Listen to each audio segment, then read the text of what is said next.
أشهد أن محمدا رسول الله.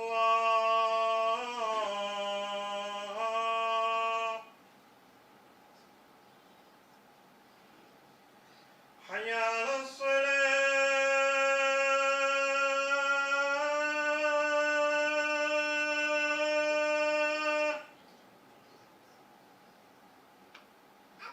حي على الصلاة.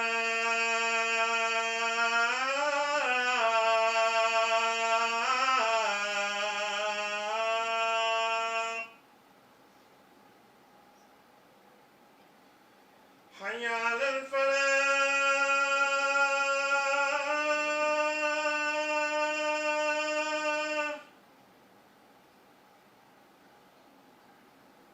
حي على الفلاح.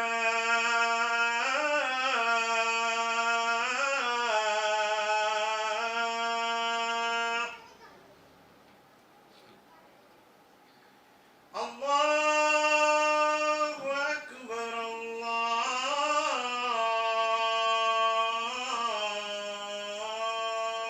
أكبر.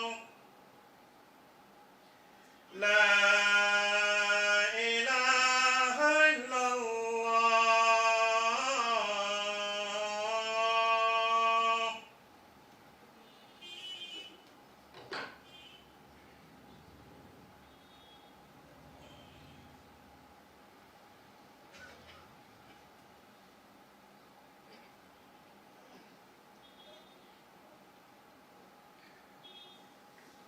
السلام عليكم ورحمة الله وبركاته.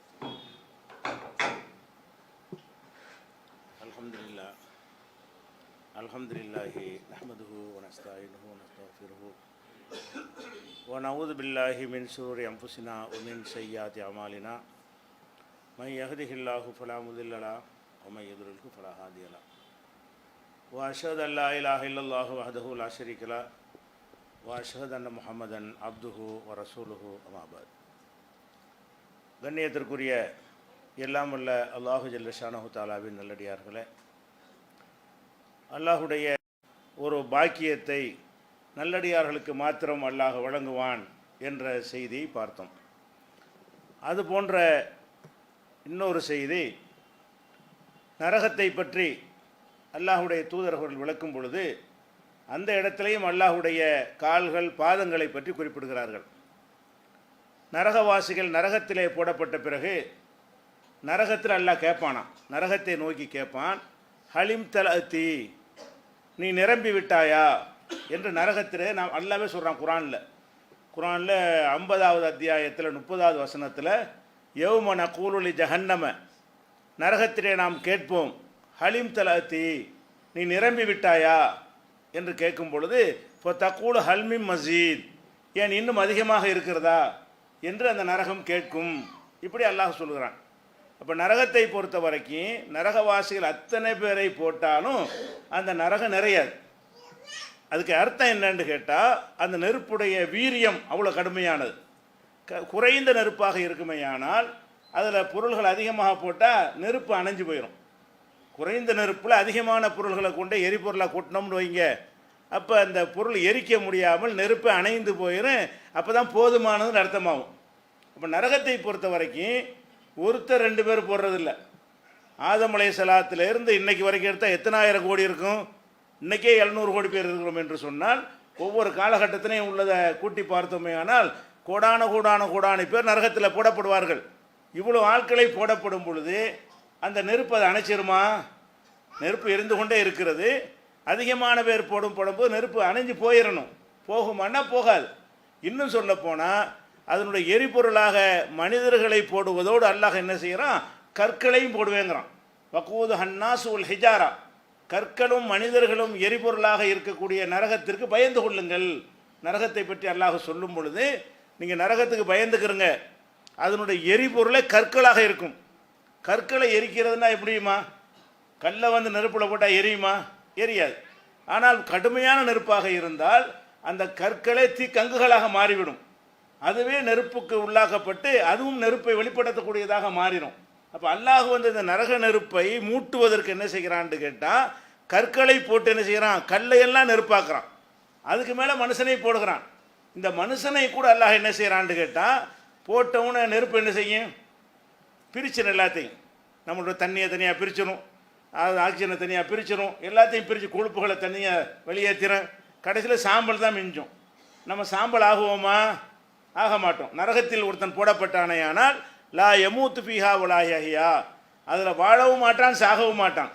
அப்போ என்ன நடக்கும் என்று கேட்டால், மேலே தோல் கரிஞ்சு போச்சுன்னு வைங்க, உடனே நல்லா மாற்றிடுவான். அந்த நெருப்பில் எரிஞ்சு நம்மளை சாம்பலாக்கிட்டான்னு சொன்னால் அதோட கதை முடிஞ்சு போயிடும், பயமே இருக்காது. இன்னும் கொஞ்ச நாளைக்கு சாம்பலாக போகிறோம்னு. அல்லாஹ் எப்படி செய்கிறான்? அந்த தண்டனையை அழிக்கக்கூடிய நெருப்பை மனிதனை பொறுத்த வரைக்கும் அழிக்காது, நரகவாசிகளை அழிக்காது, வேதனை தான் படுத்தும். அழிக்கிற அளவுக்குள்ள நெருப்பாக இருந்தாலும் உடனே தோல் மாறிக்கிட்டே இருக்கும். அப்போ அந்த வேதனையை அனுபவித்து கொண்டே இருப்பான். இவ்வளோ நெருப்பில் கிடந்து வேக முடியுமா?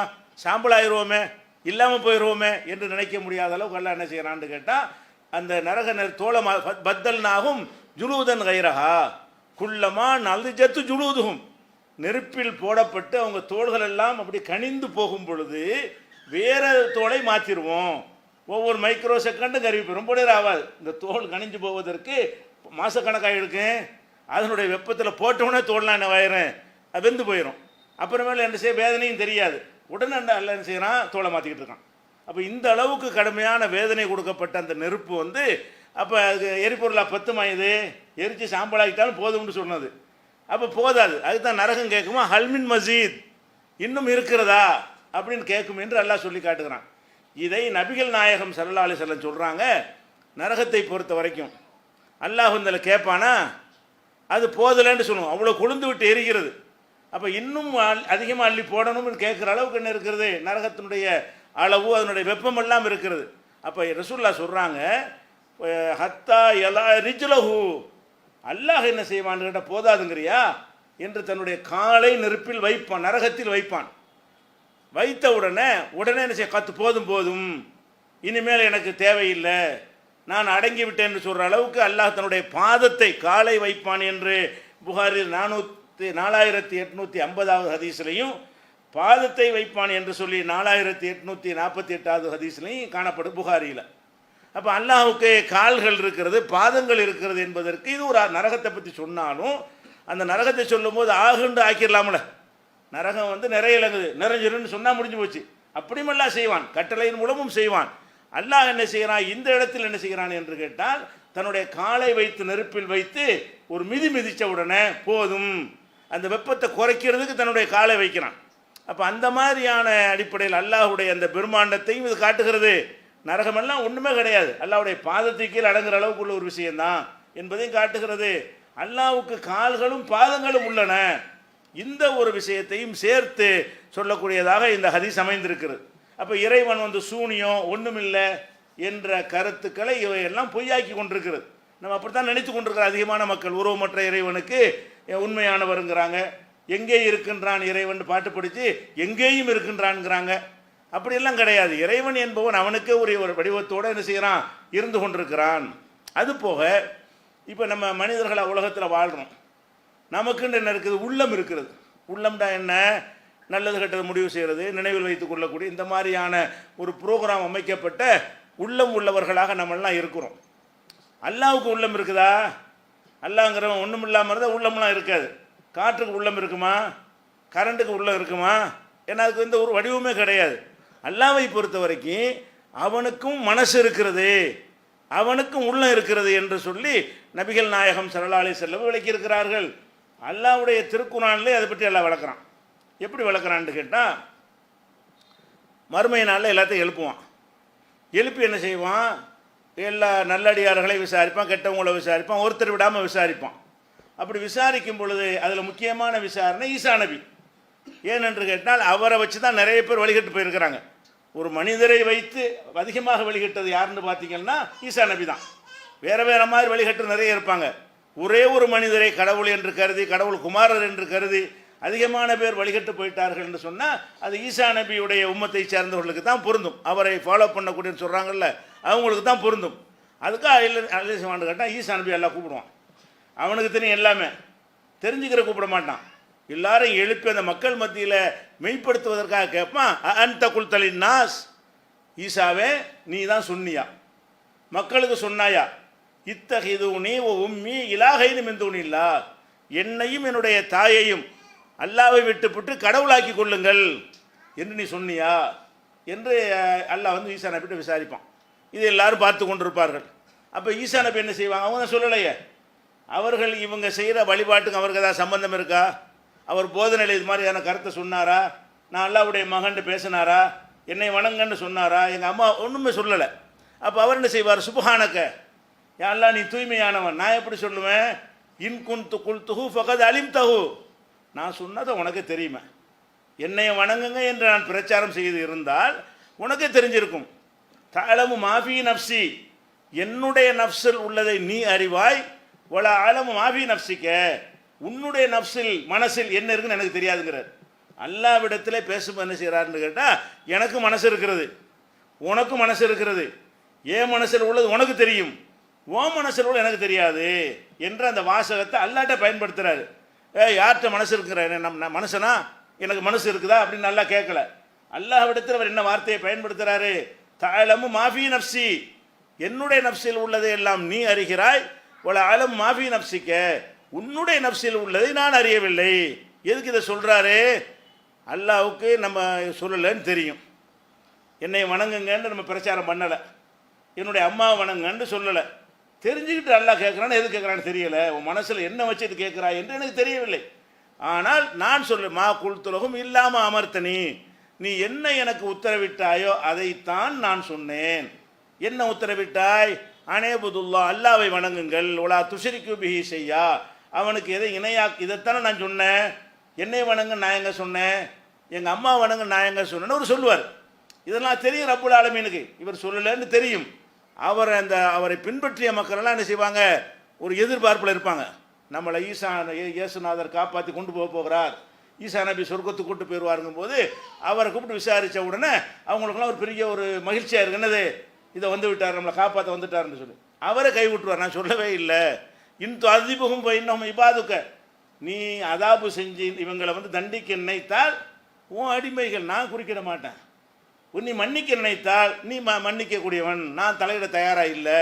அதனால் இவர்களை வந்து இந்த மாதிரி வலுகடித்தது நான் இல்லை, உன் இஷ்டத்துக்கு நடவடிக்கை எடுத்துக்க அப்படின்னு கைவிட்டுருவார். இதை சொல்வதற்கு தான் அல்லாஹ் வந்து இந்த வசனத்தை சொல்கிறான். இதில் நமக்குள்ள பாயிண்ட் என்னென்னு கேட்டால், உனக்கும் மனசு இருக்குது, எனக்கு மனசு இருக்குது. அல்லாஹ்வுக்கு மனம்ண்டு உள்ளம்ண்டு ஒன்று இருக்கிறது, நம்ம உள்ள மாதிரி கிடையாது. உள்ளம்ண்டு ஒன்று இருக்குது. உள்ளம்டா என்னது? ஒன்றை நினைப்பது, ஒரு விரும்புவது, கோவப்படுவது, இதெல்லாம் அடங்கியிருக்கும்ல. அதெல்லாம் இருக்கும்போது நல்லா கோவப்படுறான். தப்பு செஞ்சால் அது கோவப்படுறான், அதுக்கு மனசு வேணும்ல. நன்மை செஞ்சால் அது கருணை காட்டுறான், அதுக்கு வந்து மனசு வேணும்ல. எதுக்கு மன்னிக்கிறான், அதுக்கு மனசு தான் எல்லாத்துக்கும் காரணம். நம்முடைய மனசு மாதிரி இல்லாமல் அல்லாஹ்வுக்கு அவனுக்கே ஒரு விதத்தில் ஒரு மனசு இருக்கிறது என்பதற்கு இது ஒரு ஆதாரமாக இருக்கிறது.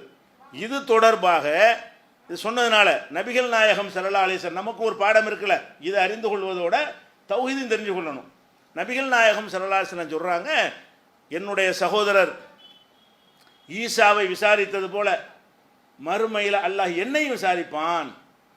ஈசா சொன்ன பதிலை நானும் சொல்லிவிடுவேன். இதை ரசூலுல்லாஹ் சொல்லுவாங்களா? இப்படி என் மனசோட உனக்கு தெரியும், ஓ மனசோட எனக்கு தெரியாதுங்கிறது ஈசா நபி சொன்னார.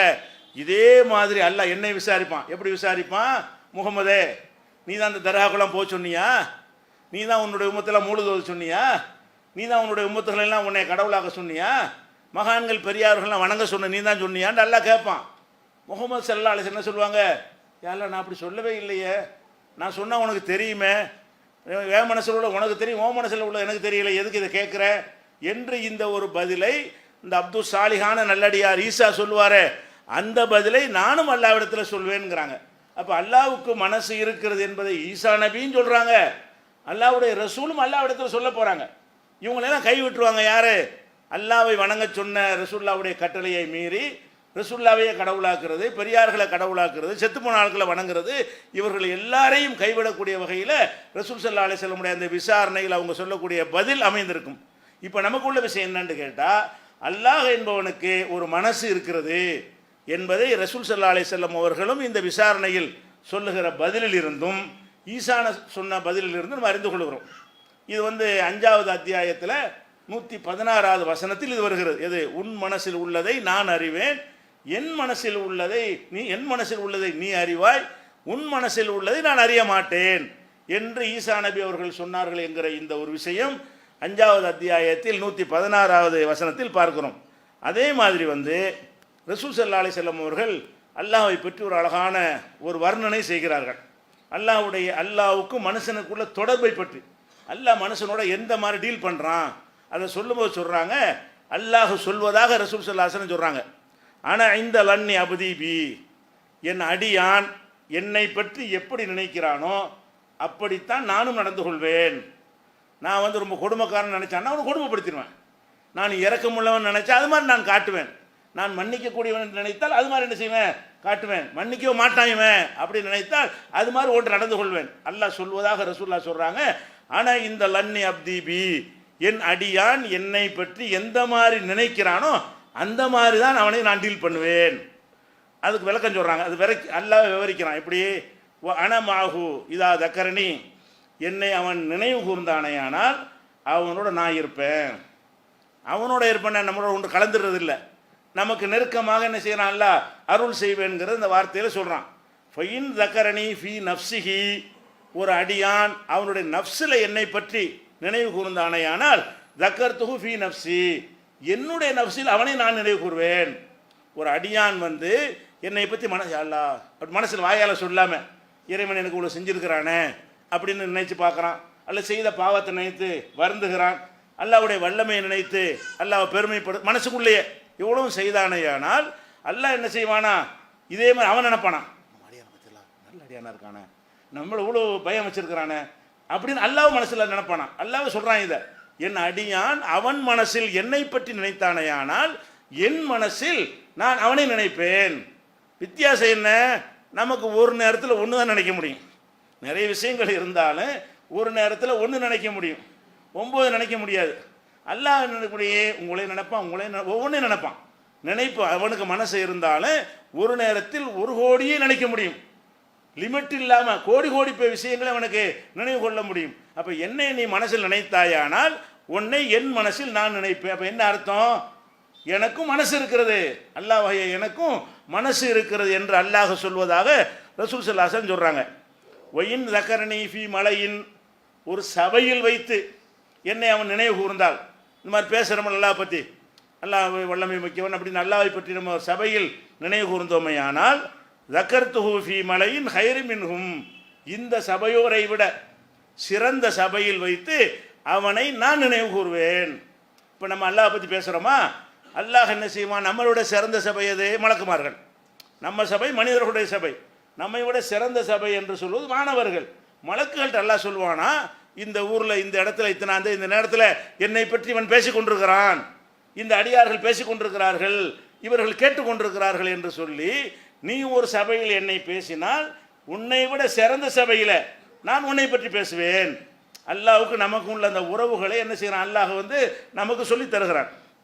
அது மாதிரி ஒயின் கர்ரப இலைய பிஷிபுரின், என்னை நோக்கி 1 ஜான் நீ முன்னே வா, அல்லாஹ்வுக்காக என்ன செய்கிற 1 ஜான் நீ முன்னே வந்தாயானால், மனுஷன் வருவானையானால் கர்ரப்து இலகிதிரான், நான் 1 முழம் அவனை நோக்கி வருவேன். நீ 1 ஜான் என்னை நோக்கி வந்தால் நானும் 1 ஜான் வரமாட்டேன், உன்னை நோக்கி 1 முழம் வருவேன். ஜான்னு சொன்னால் டபுள் மடங்குன்னு அர்த்தம். அப்போ 2 மடங்காக உனக்கு என்ன செய்வேன்? வருவேன்கிறான். அப்போ நம்ம அல்லாஹ்வை நோக்கி ஒரு சின்ன ஒரு விஷயத்தை செய்தோமையானால் அவன் நம்மை நோக்கி பெரிய விஷயத்தை செய்கிறான். சின்ன ஒரு மன்னிப்பை கேட்டோமையானால் அவன் பெரிய விஷயத்தை நமக்கு அள்ளி தருகிறான். அப்போ அல்லாஹ்வுக்கு நமக்குள்ள உறவு என்ன என்று கேட்டால், அவனை நோக்கி 1 ஜான் நெருங்குங்க, கொஞ்சம் நெருங்குங்க, அவன் அதை விட உங்களை அதிகமாக நெருங்குகிறான். அதே மாதிரி ஒயின் கர்ரப இலைய திரான், 1 முழம் என்னை நோக்கி அவன் நெருங்கி வந்தானேயானால் கர்ரப்து இலைஹி பான், ஒரு பாகம்னா இங்கேருந்து வரைக்கும் உள்ளது, ஒரு பாகம் முழுக்கை அளவுக்கு நான் என்ன செய்வேன்? ஒரு அரக்கை, ஒரு முழம்ங்கிறது அரக்கை, ஒரு முழம் அளவுக்கு நெருங்கி வந்தானேயானால் நான் 2 முழத்துக்கு என்ன செய்வேன்? அவனை நோக்கி நெருங்கி வருவேன். ஒயின் நத்தானி எம்சி, என்னை நோக்கி நடந்து வந்தானேயானால் அத்தைத்து ஹர்வலத்தன், நான் ஓடி வருவேன். என்னை நோக்கி அவன் நடந்து வந்தான்னு சொன்னால், என் அடியான் நடந்து வர்றான், நம்ம ஓடி, குழந்தைகள் வரும்போது நம்ம ஓடுவோம்ல, நம்ம தூரத்தில் இருப்போம், குழந்தை நம்ம நோக்கி வரும், அவ்வளோ வர விடக்கூடாதுன்னு என்ன செய்வோம்? அது 2 அடி வச்சா நம்ம 20 அடி சுடியாந்துருவோம் பிள்ளையை தூக்குறதுக்காக வேண்டி. அப்போ அதை விட கருணை உள்ளவனாக இருக்கிற காரணத்தினால நீ என்னை நோக்கி நடந்து வந்தால் நான் உன்னை நோக்கி ஓடி வருவேன் என்று அல்லாஹ் ரப்பல் ஆலமீன் சொல்லிட்டு, என் அடியான் எப்படி டீல் பண்ணுறானோ அது மாதிரி நடந்து கொள்வேன், என் அவன் எப்படி நினைக்கிறானோ அது மாதிரி நான் நடந்து கொள்வேன் என்று சொல்வதாக ரசூல் ஸல்லல்லாஹு அலைஹி வஸல்லம் சொல்கிறாங்க. இது புகாரியில் 7405வது ஹதீஸாக இருக்கிறது. இது என்ன சொல்லுது?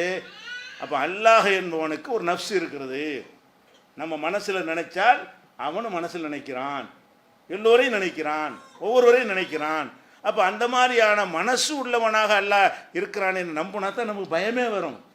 ஒரு மனசில் வச்சா தான் நமக்கு ஒருத்தன் வந்து நமக்கு உதவியே செய்வான். நம்ம ஒரு மனுஷன் ஒரு உதவிக்கு மனு போடுறோம், அது அவன் மனசில் வச்சுக்கிறல, கிடைக்குமா? கிடைக்காது. அல்லாஹ் ரப்பல் ஆலமீன் எப்படின்னு கேட்டால், உங்களுடைய ஒவ்வொரு பிரார்த்தனைகளும் அவனுடைய மனசில் பதிவாகிறது. அவனை ஞாபகத்தில் வைத்துக் கொள்கிறான். உடனே செய்ய விரும்பினால் உடனே செய்வான், உடனே செய்ய தகுதியிலே நினைத்தால் தாமதமாக செய்வான், அதுவும் தகுதியிலே நினைத்தால் மறுமையில் தருவான். ஒன்று கூட வீண் போவாது. ஏன்? அவனுக்கு மனசு இருக்கிறது. எல்லாத்தையும் நினைவில் வைத்துக் கொள்ளக்கூடிய, பதிந்து வைக்கக்கூடிய மனசு அல்லாஹுக்கு இருக்கிறது என்பதை நபிகள் நாயகம் ஸல்லல்லாஹு அலைஹி வஸல்லம் அவர்கள் விளக்குறார்கள். அப்போ இந்த ஒரு விஷயத்தில் இருந்தும் அல்லாஹ்னா ஒன்றுமே இல்லாதவன்லாம் கிடையாது, உருவமும் இருக்கிறது, அவனுக்கு மனசும் இருக்கிறது. அந்த மனசு எப்படிப்பட்ட மனசு இருக்கிறது? நம்ம மனசை விட அதிகமான விசாலமானதாகவும் அதிகமான ஆற்றலை கொண்டதாகவும் இருக்கிறது என்பதை இந்த ஒரு ஹதீஸிலிருந்து நம்ம அறிந்து கொள்கிறோம். அதுபோக இந்த ஹதீஸில் சொல்லப்பட்ட வேறு சில செய்திகள் நம்ம கவனத்தில் வச்சுக்கொள்ளணும். அல்லாஹ்வை பொறுத்த வரைக்கும் நம்ம என்ன செஞ்சிடக்கூடாது? அவனுடைய கருணையில் நம்பிக்கை இழந்துடக்கூடாது. அல்லாஹ்வை என்ன செய்கிறான்? லா தக்னது மின் ரஹ்மத்தில்லா, அல்லாஹ்வுடைய ரஹமத்தில் நீங்கள் நம்பிக்கை இழந்து விடாதீர்கள். இன்னல்லாஹ யா இபாதி அல்லதீன அஸ்ரஃபு அலா அன்ஃபுஸிஹிம், யாரை கூப்பிட்றான்? பாவம் செய்தனது அடியார்களே, அல்லாஹ்வுடைய அருளில் நம்பிக்கை இழந்து விடாதீர்கள், நான் எல்லாத்தையும் மன்னிப்பேன். இன்னல்லாஹ யக்ஃபிரு துனூப ஜமியா, எல்லா பாவத்தையும் நான் அப்படி ஒருத்தன் நினைத்து அல்லாஹ்வை அணுகினால், இப்படி நினைக்கிறீங்களா, அதை விட கூட தர்றேன்டா அப்படின்றான். அல்லாஹ்வாவது மன்னிக்கிறதாவது, நம்மளையாவது மன்னிக்கிறதாவது, இவனையாவது இப்படி நினைச்சேன்னு வைவேன். அப்படி தான் நானும் மன்னிக்க மாட்டேன் நினச்சில, மன்னிக்க மாட்டேன் போ. நான் கருணையாளன் இல்லை நினச்சில, உன்னையை பொறுத்தவரை இல்லை தான். நான் இறக்கமே காட்ட மாட்டேன் நினச்சில, உன்னையை பொறுத்தவரை நான் அப்படி தான். அப்போ நம்ம என்ன மாதிரி அல்லாஹ்வை நினைக்கிறோமோ அந்த மாதிரி தான் அல்லாஹ்வும் நினைப்பான். பதிலுக்கு பதில், அதான் நம்ம மனசு இருக்கிற அர்த்தம். பதிலடி கொடுக்குறான். எப்படி கொடுக்குறான்? நம்ம அல்லாஹ்வை பற்றி உயர்வாக நினைக்கணும். அவனுடைய கருணை, அவனுடைய ஆற்றல், அவனுடைய இல்மு, அவனுடைய அறிவு எல்லாத்தையும் என்ன செய்யணும்? மேலோட்டமாக நம்ம உயர்வானதாக நினைக்க வேண்டும் என்பதற்காகத்தான் நபிகள் நாயகம் ஸல்லல்லாஹு அலைஹி வஸல்லம் அவர்கள் இந்த ஒரு போதனையும் நமக்கு சொல்கிறார்கள். அடுத்ததாக அல்லாஹ்வுடைய அந்த தன்மையை சொல்லும் பொழுது, மனசு இருந்தால் உயிர் இருக்கணும்ல. அல்லாஹ் உயிர் இருக்கா இல்லையா? உயிர் இருக்கான்னா நம்ம யோசிப்போம், உயிர்னு இப்படி சொல்கிறது, உயிர் இருக்குன்னு சொன்னால் பாவமாக போயிடுமோ, உயிர் இல்லைண்டா அப்படி நினைக்கிறாங்க நிறைய பேர். உயிர் இருக்கானா, உயிர் உள்ள அல்லாஹ்வுக்கே பேர் என்ன? ஹையு. ஹையின்றா என்னது? உயிர் உள்ளவன். உயிர் உள்ளவன் மட்டும் இல்லை, நம்ம ஆயத்துல் குர்சி ஓதுகிறோம். அந்த ஆயத்துல் குர்சியில் அல்லாஹ் எப்படி தன்னை அறிமுகப்படுத்துகிறான்? அல்லாஹு லா இலாஹ இல்லாஹுவல் ஹய்யுல் கய்யூம், அல்லாஹ்வை தவிர வணக்கத்துக்குரியவன் யாரும் இல்லை என்று சொல்லிட்டு, அவன் எப்படிப்பட்டவன் என்றால் அல் ஹய்யு அல் கய்யூம், உயிரோடு உள்ளவன், அல் கய்யூம் நிலையானவன். நமக்கு உயிர் இருக்கிறது, இது நிலையானதா? 50 வருஷத்துக்கு, 60 வருஷம், 70 வருஷம், 20 இதாகுது நம்முடைய உயிர். அப்போ நம்முடைய உயிர்கள், நம்முடைய உயிர் வேறு ஜீவன்கள் உயிராக எடுத்துக்கொண்டோமே ஆனால் அவைகள் எல்லாம் ஒரு காலத்திற்கு உட்பட்டது, ஒரு குறிப்பிட்ட காலத்துக்கு இயங்குற மாதிரி அல்லாஹ் ப்ரோக்ராம் பண்ணி இருக்கிறான். அந்த காலம் முடிஞ்சோன்னா உயிர் போய்விடுகிறது, எடுத்துக்கொள்கிறான். அல்லாஹ்வை பொறுத்தவரைக்கும் எப்படின்னு கேட்டால், அவன் வெறும் ஹையி கிடையாது, ஹையுல் கையும். நம்மளெல்லாம் வெறுமன ஹையி, ஹயாத்துள்ளவர்கள். அல்லாஹ் எப்படி தன்னை சொல்கிறான் என்றால் அல் ஹையுல் கையூம், நான் ஹையாகவும் உயிருள்ளவனாகவும் இருக்கிறேன். அல் கையூம், அது நிலையானதாகவும் இருக்கிறேன். அப்போ நிலையான உயிர், எப்பவும் உயிரோடு இருந்துக்கிட்டு இருக்கான். அவன் என்று இருக்கிறான அன்றிலிருந்து உலகம் அழிஞ்ச பிறகும் அதற்கு பிறகும் என்ன செய்வான்? அல்லாஹ் வந்து உயிரோடே இருந்து கொண்டு இருப்பான். இந்த ஹையுல் கையூம் அல்லாஹ்வுடைய அந்த சிபத்தை குர்ஆனுடைய 2:255 வசனத்தில் நீங்கள் பார்க்கலாம், 3:2 வசனத்தில் பார்க்கலாம், 20:111 வசனத்தில் பார்க்கலாம். இதிலெல்லாம் அல்லாஹ் என்ன செய்கிறான்னு கேட்டால், தன்னை பற்றி அல் ஹையுல் கையூம், ஹையுல் கையூம் ஆகிய இறைவன். வெறும் இறைவன் கிடையாதுன்னா, உயிரோடு உள்ள இறைவன்டா, நிரந்தரமாக உயிரோடு இருப்பேன் அப்படிங்கிறான். அதே மாதிரி வந்து 25:58 நமக்கு சொல்லும் பொழுது, ஒ தவக்கல், நீ தவக்கல் வை, நம்பிக்கை வை, அலல் ஹையில்லதி லா யமூத்து, சாகாமல் உயிரோடு இருக்கிறானே அவன் மேலே நம்பிக்கை வை. நீ எவன் மேலே நம்பிக்கை? ஃபஸ்ட்டு அளவுகள் என்ன? ஒரு ஆள் மேலே தவக்கல் வைக்கிறதா இருந்தால் இவர் என்ன வேண்டால் நமக்கு செய்வார் என்று நம்புவதாக இருந்தால் அவர் சாகாத உயிர் உள்ளவராக இருக்கணும். இது பெரிய ஒரு தௌஹீதுடைய அடிப்படையும் சொல்லித் தருகிறது, அல்லாஹ்வையும் சொல்லித் தருகிறது. இன்றைக்கு யார் மேலே தவக்கல் வைக்கிறாங்க? எல்லாம் செத்து போன ஆளுங்க. அல்லாஹ் என்ன தவக்கல் வைக்கிறதுக்கு கண்டிஷனை என்னன்னு கேட்டால் சாவாமல் உயிரோடு இருக்கணும். அப்துல் காதர் ஜிலானின்னு கூப்பிட்றான், அவர் செத்துட்டாரா உசுரோடு இருக்கிறாரா? செத்துட்டாருங்கிறான். செத்தவர் மீது தவக்கல் வைக்கலாமா? நான் ஒரு ஆண்டு வரேங்கிறான். அவர் இப்போ இருக்கிறாரான்னு கேட்டால் இல்லைங்கிறான். செத்துட்டார், அவனை செத்துட்டார் என்றவனை ஒத்துக்கொள்கிறான். ஒத்துக்கொண்டு தவக்கல் வைக்கிறான், உதவி செய்வார் நம்புகிறான், பிள்ளையை தருவார் நம்புகிறான், ரிஸ்கை தருவாருன்னு நம்புகிறான். நம்ம ஒருத்தன் தவக்கல்னா என்ன? நம்முடைய எல்லா விஷயங்களையும் பொறுப்பு சாட்டுவது, எல்லா விஷயத்தையும் நீதான் செய்ய வேண்டும் என்று ஒப்படைப்பது. அப்படியான ஒரு கோரிக்கையை ஒருவன்ட்ட வைப்பதாக இருந்தால் அதுக்குரிய ஃபஸ்ட்டு கண்டிஷன் என்று கேட்டால் அல் ஹய்யுல்லதி லா யமூத், சாகாமல் உயிரோடு இருக்க வேண்டும். சாகாமல் உயிரோடு இருத்தல் என்பது முக்கியமான ஒரு பிரார்த்தனை செய்வதற்குரிய ஒரு அளவுகோல். ஒரு மனிதரை பற்றி சாகாமல் உயிரோடு இருப்பார்னு ஒருத்தர் நினைச்சாண்டு வைங்க, அவரை கடவுளாக்கிட்டான்னு அர்த்தம். ஒரு மனிதர் இவர் வந்து சாகவே மாட்டார், உயிரோடு எப்பவும் இருப்பார்னா என்ன அர்த்தம்? இவரை அல்லாஹ்வாக்கி விட்டான்ற அர்த்தம் வந்துடும். அதை அபூபக்கர் சித்திக் ரலியல்லாஹு அன்ஹு அவர்கள் ரசூல் ஸல்லல்லாஹு அலைஹி வஸல்லம் மரண நேரத்தை சொன்னார்களா இல்லையா? ரசூலுல்லாஹ் மௌத்தாகிடுறாங்க, மக்கள்லாம் மௌத் ஆகலைங்கிறாங்க. ரசூல் ஸல்லல்லாஹு அலைஹி வஸல்லம் மரணித்து விடுகிறார்கள். உமர் ரலியல்லாஹு அன்ஹு உட்பட பெரிய சஹாபாக்கள் எல்லாம் ரசூல் ஸல்லல்லாஹு அலைஹி வஸல்லம் மௌத்தாவலை இப்போ எந்திரிச்சு வந்துடுவாங்க என்று அவர்கள் நினைத்து கொண்டிருக்கிறார்கள். அந்த கருத்து மேலங்கி கொண்டிருக்கிறது. அபூபக்கர் சித்திக் என்ன செய்கிறாங்க? வெளியூரில் பக்கத்து ஊரில் கிராமத்தில் இருக்கிறாங்க, கேள்விப்பட்டு வேகமாக வர்றாங்க.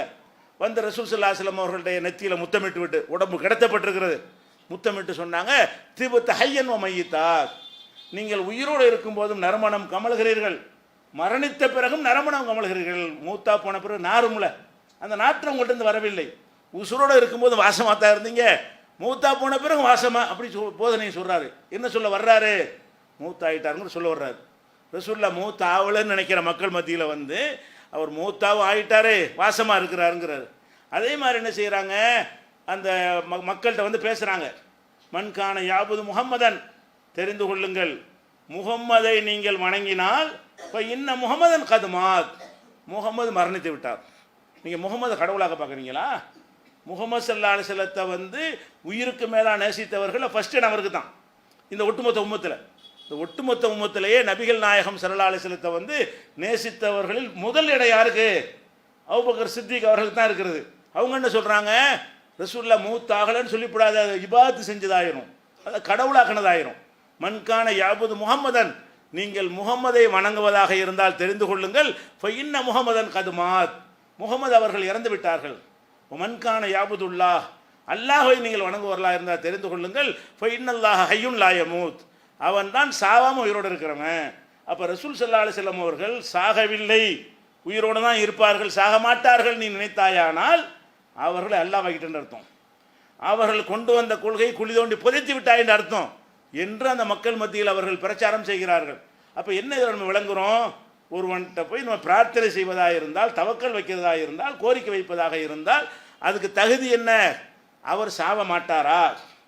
இது வரைக்கும் சாகலையா, இனி சாக மாட்டாரான்னு பார்க்கணும். நீங்கள் எவர் எடுத்தாலும் செத்துருவார். இப்போ சாகாமல் இருந்தால் கூட என்ன செய்வார்? உயிரோடு இருக்கிற மகான்கிட்ட போகிறான், உயிரோடு தானே பேர், உயிரோடு இருக்கிறாரு, இவர் சாவாருங்கிறியா சாக மாட்டாருங்கிறியா? சாவார், விட்டுரு, செத்துருவார்ல, செத்துருவாருங்கிறவற்றை எவன்டா போய் கேட்குறீங்க? அப்போ யார் சாகாமல் உயிரோடு இருக்கிறான்? ரப்புல் ஆலமீன். அப்போ சாகாமல் உயிரோடு இருக்கக்கூடிய ரப்புல் ஆலமீன்கிட்ட கேட்கணுமே தவிர நேற்று செத்தவர்கிட்டையும் கேட்கக்கூடாது, நாளைக்கு சாவ போகிறவர்கிட்டையும் கேட்கக்கூடாது. ஈசா நபி கூட இன்னும் சாவலை தான், ஆனால் நாளைக்கு சாவார். ஈசா நபி அவர்கள் இன்னும் சாவவில்லை, ஆனால் நாளைக்கு சாவாரா இல்லையா? இறங்கி சாவ போகிறாரு. அப்போ ஒன்று செத்தவராக இருப்பார், நாளைக்கு சாவ போகிறவராக இருப்பார். எதுக்கு நீ கேட்குற? அப்போ நீ பிரார்த்தனை செய்வதாக இருந்தால் அவர் சாகாமல் உயிரோடு இருக்க வேண்டும். இது அவன் ஒருத்தன் தான் இருக்கிறான். சாகாமல் உயிரோடு இருக்கிறது யார் மட்டும்தான்? படைச்ச இறைவனாகி அல்லாஹ் மட்டும்தான் என்பதை வழங்கிக் கொள்கிறோம். அது போக அல்லாஹ்வுக்கு ஹயாத், உயிர் இருக்கிறது, நிலையான உயிர் இருக்கிறது, நப்சு இருக்கிறது என்றெல்லாம் அல்லாஹ்வை பற்றி இந்த மார்க்கம் நமக்கு சொல்லித் தருகிறது. இதையும் சரியான முறையில் என்ன செய்யணும்? நம்ம புரிந்து கொள்ள வேண்டும். அல்லாஹ்வை குறித்த மேலும் செய்திகள் இன்ஷா அல்லாஹ் அடுத்தடுத்த வாரங்களில் பார்ப்போம்.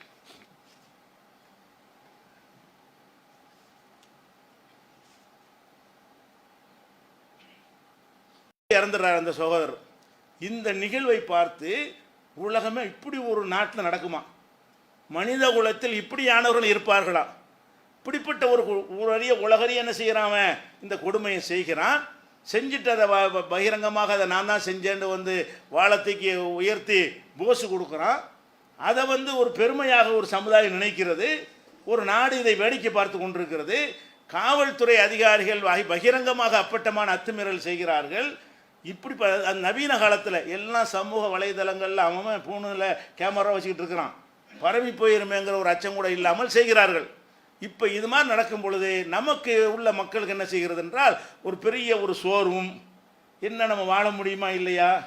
என்ன சும்மா போகிற ஒருத்தனை பிடிச்சி ஜெய் ஸ்ரீராம் சொல்கிறாங்க. இது உலகத்தில் எந்த ஒரு காட்டு மிராண்டி காலத்தில் கூட நடந்தது இல்லையே. இப்போ நவீன காலத்தில் வாழ்ந்து கொண்டிருக்கிறோம். காட்டு மிராண்டி காலத்தில் கூட என்ன செய்யலை, இதை அதை சொன்னது இல்லை. 800 வருஷம் முஸ்லீம்கள் ஆட்சி பண்ணாங்களே, லா இலாஹ இல்லல்லாஹ் சொல்லிட்டு கொன்றுவோன்னு சொன்னாங்களா? ஆட்சி அதிகாரம் இருக்கும்போதும் சொன்னது இல்லை. முஸ்லீம்கள் பெரும்பான்மையாக இருந்து ஆட்சி பண்ணக்கூடிய நாட்டில் பிழைப்பு தேடி போயிருக்கிறாங்களே வேற மதத்துக்காரங்க, அவங்கள கூட சொன்னது இல்லை. இப்படியெல்லாம் உலகத்தில் எங்கும் இல்லாத ஒரு கூட நடக்குதே என்று ஒரு உறுத்தலும் கவலையும் வேதனையும், என்ன செய்வது என்ற ஒரு திகைப்பும் நம்ம எல்லாருக்குமே இருக்கிறது. ஆனால் தமிழகம் அப்படி இல்லை. தமிழகம் அமைதி பூங்காவாக இருக்கிறது. இப்படி எவனா சொல்வானையானால் அவனை அந்த சமுதாயத்து சகோதரனை அடித்து தோய்த்து விடுவார்கள். அந்த மாதிரியான ஒரு நிலைமை இருக்கிறது. வேடிக்கை பார்த்து கொண்டிருக்க மாட்டார்கள். ஆனால் வட இந்தியாவில் இப்படியான கொடுமைகள் நிகழ்கிற காட்சியை பார்க்கிறோம். இப்படி நிகழும்போது நமக்கு என்ன வரக்கூடாதுன்னா தயக்கம் வரக்கூடாது. இதுக்கு என்ன செய்யணும் என்பது இன்ஷா அல்லாஹ் அது காலப்போக்கில் முஸ்லீம் சமுதாயம் முடிவெடுப்பார்கள். இந்த நேரத்தில் அறிந்து கொள்ள வேண்டிய விஷயம் என்ன என்று கேட்டால், ஒரு இஸ்லாம் மார்க்கம் சரியான மார்க்கம், வேறு எந்த மார்க்கம் மறுமைக்கு வெற்றி தர நம்ம நம்புகிறோம் இல்லையா? நம்ம நம்பின மாதிரி மற்றவர்கள் நம்பணுமாக இருந்தால் அவர்களுடைய சாயம் சரியான முறையில் வெளுக்க வேண்டும். அப்போ தான் இஸ்லாத்தை நோக்கி மக்கள் கூட்டம் கூட்டமாக வருவார்கள். நபிகள் நாயகம் ஸல்லல்லாஹு அலைஹி வஸல்லம் அவர்களுடைய பிரச்சாரத்தை பார்த்து வந்ததை விட அவங்களுக்கு செஞ்ச கொடுமையை பார்க்குறாங்க, அடக்குமுறையை பார்க்குறாங்க. ஏன்டா நல்லதுன்னு சொல்கிறாரு, அவர் கருத்தை அவர் சொல்கிறாரு, வட்டி வாங்காதங்கிறாரு, விபச்சாரம் பண்ணாதேங்கிறாரு, குடும்பத்தை பகச்சிக்கிறாதேங்கிறாரு, சொந்த பந்தல் அனுசரிக்கன்னு சொல்கிறாரு, ஊர் கடவுளை வணங்குங்கிறாரு, கல்லு மண்ணு மரமட்டை வணங்க, இதுக்கு ஏண்டா போட்டு அடிக்கிறீங்க என்று சிந்திக்கும் பொழுது தான் கூட்டமாக மக்கள் வர்றாங்க. இவர்கள் நம்ம ஒரு கொள்கையில் இருக்கும் பொழுது காட்டு மிராண்டித்தனத்தை கட்டவிழ்த்து விடுவார்களேயானால் எல்லா மதங்கள்லையும் உள்ள நன்மக்கள் இருப்பாங்க. அந்த காட்டு மிராண்டித்தனத்தை ரசிப்பவர்கள் இருந்து போட்டும், அதை வெறுக்கிறவன் கண்டிப்பாக இருப்பான். எல்லா மதங்களில் இருப்பான். அவன் மனசில் என்ன தோணும், என்னடா இப்படி ஒரு சித்தாந்தம் நம்ம இருக்கிறோமா, இப்படி ஒரு கொள்கையிலையா இருக்கிறோம், ஒரு இந்த மாதிரி சொன்னா தான் ஜெய் ஸ்ரீராம் சொன்னா தான் உன்னை உசுரோட விடுவோம் என்றால் இவ்வளோ பெரிய காட்டு மிராண்டித்தனம் செய்கிறாங்களே என்று நினைக்கும் பொழுது அவன் இஸ்லாம்னா என்னன்னு பார்ப்பான். அதன் பக்கம் கவரப்படுவான், அதன் பக்கம் ஈர்க்கப்படுவான். அதிகமான மக்கள் இஸ்லாத்தை நோக்கி வருவதற்கு அவங்களுடைய முகத்திரை சரியான முறையில் கிழிக்கணும். உங்கள் பிரச்சாரத்தால் வருவதை விட இது மாதிரியான செயல்களால் அதிகமான மக்கள் இஸ்லாத்தை புரிந்து கொண்டு வருவார்கள். 2 நாட்களுக்கு முன்னால் இலங்கையில் ஒரு நகர சபையில் தீர்மானம் போடுறாங்க, சந்தை இருக்குது, இந்த சந்தையில் முஸ்லீம்கள் யார் வியாபாரம் பண்ணக்கூடாது, அப்பட்டமாக பண்ணுறான். அப்போ என்ன செய்வார்கள், அங்கே உள்ள பௌத்த மக்களில் நன்மக்கள் இருப்பாங்கள்ல, யோசிப்பாங்க, என்னத்துக்கு இப்படி பண்ணுறாங்க, வியாபாரம் தானே, வியாபாரம்னா யார் கம்மியாக கொடுக்குறாங்களோ அவங்கள்ட்ட வாங்க போகிறாங்க, யார் தரமாக கொடுக்குறாங்களோ அதை வாங்க போகிறாங்க, அதுக்கு ஏன் இப்படி முஸ்லீம் வியாபாரம் பண்ணக்கூடாதுன்னு சொல்கிறாங்க, ரொம்ப எல்லை மீறி போகிறாங்களே, இப்படி எல்லை மீறி போகிற ஒரு கூட்டத்தில் நாம் ஒரு ஆளாக இருக்கக்கூடாது என்று நினைத்தார்களே. ஆனால் அவர்கள் இந்த பக்கம் வருவார்கள். இவ்வளோ பெரிய காட்டு மிராண்டியிலே ஒரு அங்கம் வைக்கக்கூடியவன் நான் இருக்கக்கூடாது, ஒன்று நான் தட்டி கேட்கணும், தட்டி கேட்க எனக்கு முடியாவிட்டால் இந்த சமூகத்தில் நான் அங்கம் வைக்க மாட்டேன் என்று டிக்ளேர் பண்ணிவிட்டு என்ன செய்வாங்க, வெளியே வருவார்கள். அப்போ நம்ம என்ன செய்யணும், இந்த மாதிரி அந்த தபுரேஸ் என்ற சகோதரருக்கு நடந்த கொடுமைக்கு கண்டிப்பாக நமக்கு வருத்தம் அளிக்கிறது, நமக்கு பெரிய பாதிப்பை ஏற்படுத்துகிறது, கவலை ஏற்படுத்துகிறது. அந்த குடும்பத்தாருடைய கவலையை நினைத்து நம்ம உருகுகிறோம். ஒரு பக்கம் அதை உருகினாலும் கவலைப்பட்டாலும் அல்லாஹ் ரப்பல் ஆலமீன் என்ன செய்கிறான்னு கேட்டால் இவங்க யார் என்பது அடையாளம் காட்டுறான். எல்லாம் மீறி போகும்போல பளிச்சுன்னு புரிஞ்சுக்கிறாங்க. சும்மா பேசிக்கிட்டு இருந்தால் புரிய மாட்டாங்க, செஞ்சு காட்டுறான் பாருங்க, எவனும் வாழ முடியாது, எவனையும் நடமாட விட மாட்டான் என்று சொல்லி கொண்டு அப்போ என்ன செஞ்சாங்க, ஒரு அறிஞர் கூட நேற்று கேள்வி கேட்டிருக்காரு, ஏண்டா ராம்னு சொல்லிக்கிட்டு இருந்தா அவரையும் போட்டு தள்ளிவிட்டீங்க, யார காந்தியை சுட்டது காரணம் என்ன, அவர் சுடப்படும் போது ராம்னு சொல்லி தான் செத்தார். அப்போ ராம்னு சொன்னவரையும் கொள்றீங்க, ராம்னு சொல்ல மாட்டேன்னு சொல்லி அதையும் கொள்றீங்களான்னு கேட்குறாரு. இவங்களுக்கு எந்த கொள்கை கோட்பாடெல்லாம் கிடையாது. ராமுடே வாழ்ந்தாலும் அவரையும் கொள்ளுவாங்க, ராம்னு சொல்ல மாட்டேன்னாலும் கொள்ளுவாங்க. இது காட்டு மிராண்டி கூட்டம். இந்த கூட்டத்தில் ஒருவனாக நாங்கள் இருக்க மாட்டோம் என்று சொல்லக்கூடிய எண்ணிக்கை இன்ஷா அல்லாஹ் அதிகரிக்கும். அந்த எண்ணிக்கை அதிகரித்தால் இஸ்லாமிய மார்க்கம் வளர்ச்சி அடையும், அவங்க உள்ளத்தையும் இந்த இஸ்லாம் மார்க்கம் ஈர்க்கும், அதற்கு அல்லாஹ் கருவியாக ஆக்குவானாக என்று இதை நம்ம எடுத்துக்கொண்டு அல்லாஹ்வுடைய உதவியை தேடி பிரார்த்தனை செய்யுங்கள். யாரெல்லாம் இந்த மாதிரி கொடியவரிடமிருந்து எங்கள் சமுதாயத்தை காப்பாற்றுவாய் என்று இந்த ஜும்மாவில் அதிகமாக அவர்களுக்காக நம்ம துவா செய்ய வேண்டும். அஸ்ஸலாமு அலைக்கும்.